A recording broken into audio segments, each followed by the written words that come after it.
শাহবাগ চত্বরে অতীতে যত রাজনৈতিক সমাবেশ হয়েছে, যত ছাত্র সমাবেশ হয়েছে, সব থেকে বড় ছাত্র সমাবেশ আজকে ইনশাআল্লাহ এই শাহবাগ চত্বরে বাংলাদেশ জাতীয়তাবাদী ছাত্রদল উপহার দিবে। গণ অভ্যুত্থান পরবর্তী সময়ে বাংলাদেশ জাতীয়তাবাদী ছাত্রদল একটি ইতিবাচক রাজনীতির মাইলফলক তৈরি করেছে। আপনারা দেখেছেন আমাদের এই প্রোগ্রামটি কিন্তু আমরা শহীদ মিনারে করার পূর্ণ প্রস্তুতি গ্রহণ করেছিলাম। অতীতে আপনারা দেখেছেন যে গত 17 বছর বিএনপি যদি কোনো জায়গাতে কোনো প্রোগ্রাম থ্রো করতো, আমরা দেখতাম সেখানে আওয়ামী লীগের এক ধরনের প্যাসিবাদ কায়েম করতো, সেখানে তারাও উল্টো প্রোগ্রাম করে সেই প্রোগ্রামকে কীভাবে বিনষ্ট করা যায় সেরকম পরিস্থিতি আমরা দেখতাম।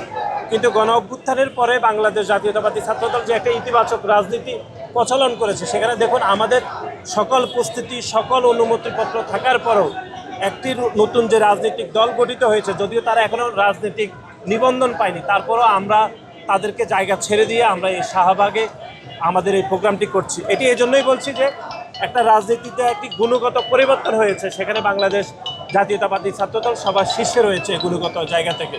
আর আপনি যেটি বলেছেন সেটি হচ্ছে, দেখুন 5ই আগস্ট পরবর্তী সময়ে বাংলাদেশ জাতীয়তাবাদী ছাত্রদল সবসময় বিশ্বাস করে যে আমরা যে প্যাসিবাদের বিপক্ষে শক্ত অবস্থান গ্রহণ করেছি, সেই প্যাসিবাদের বিপক্ষে আন্দোলনে আমরা সকলের সাথে কাঁধে কাঁধ মিলিয়ে আমরা আন্দোলন সংগ্রাম করেছি। কিন্তু তার পরবর্তী সময়ে যে বৈষম্যবিরোধী ছাত্র আন্দোলনের প্ল্যাটফর্মকে আমরা মেনে আন্দোলন করেছি, তারাই সেই বৈষম্যবিরোধী ছাত্র আন্দোলনের প্ল্যাটফর্মকে বিতর্কিত করেছে। তারা একক ইজারাদার হিসাবে তারা পুরো গণ অভ্যুত্থানের মালিকানা চিন্তাই করে নতুন রাজনৈতিক দল গঠন করেছে। সুতরাং তারাই বলতে পারবে যে কেন এটি বিভাজিত রাজনীতি চলছে। কিন্তু আমাদের জায়গা থেকে আমরা কোনো বিভাজিত রাজনীতি করছি না, বরং ঐক্যবদ্ধ এবং একটা ইতিবাচক রাজনীতির জন্য আমাদের সদা সকল প্রস্তুতি রয়েছে। আর আপনারা জানেন যে আজকের এই ঐতিহাসিক ছাত্র সমাবেশ এই জন্যই আসলে গুরুত্বপূর্ণ, সেটি হচ্ছে বাংলাদেশের যে গণতান্ত্রিক ধারাকে গত 17 বছর ধরে ব্যাহত করা হয়েছিল। বিশেষ করে বাংলাদেশের 3টি জাতীয় নির্বাচন 2014, 2018 এবং 2024-এ তরুণরা ভোট দিতে পারেনি। তরুণরা তাদের নিজের জীবনের বিনিময়ে খুনি হাসিনাকে বিতাড়িত করেছে। সেই তরুণদের এক ধরনের ঐক্যবদ্ধ এবং তরুণদের অংশগ্রহণের মাধ্যমে আজকের এই সমাবেশকে আমরা সফল করব, যেখানে বাংলাদেশের ছাত্র সমাজের একটি বৃহৎ অংশ এই সমাবেশে যোগদান করবে বলে আমরা মনে করি।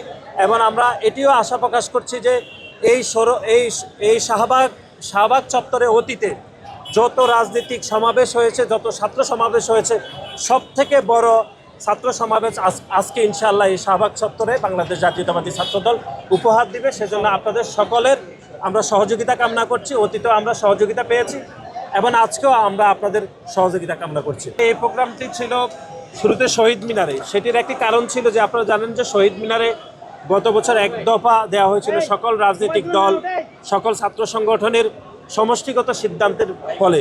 তারপর আমরা সেই জায়গা থেকে শিফট করে আমরা এখানে শাহবাগে আমরা স্থানান্তর করেছি। যদিও এটি খুবই আজকে ব্যস্ত একটি দিন, সপ্তাহের প্রথম দিন, আমরা জানি যে নগরবাসীর ভোগান্তি হবে, তারপরেও কিন্তু আমরা কোনো সংঘর্ষ চাই নাই, কোনো বিভাজিত রাজনীতি চাই না। আমরা তারপরে এখানে আমরা শিফট করেছি। তারপরে আমরা মনে করি নগরবাসীর এক ধরনের ভোগান্তি হবে, সেজন্য আমরা নগরবাসীর প্রতি আমরা দুঃখ প্রকাশ করছি, আমরা ক্ষমা প্রার্থনা করছি। আমরা মনে করছি খুব দ্রুত সময়ের মধ্যে আমরা আমাদের প্রোগ্রামটি শেষ করব। সিল্কোর সিল্ক অ্যান্ড শাইন, যাতে আছে আর্গান অয়েল ও ওট প্রোটিনের গুডনেস, যা আপনার চুলকে রাখে হেলদি অ্যান্ড শাইনিং।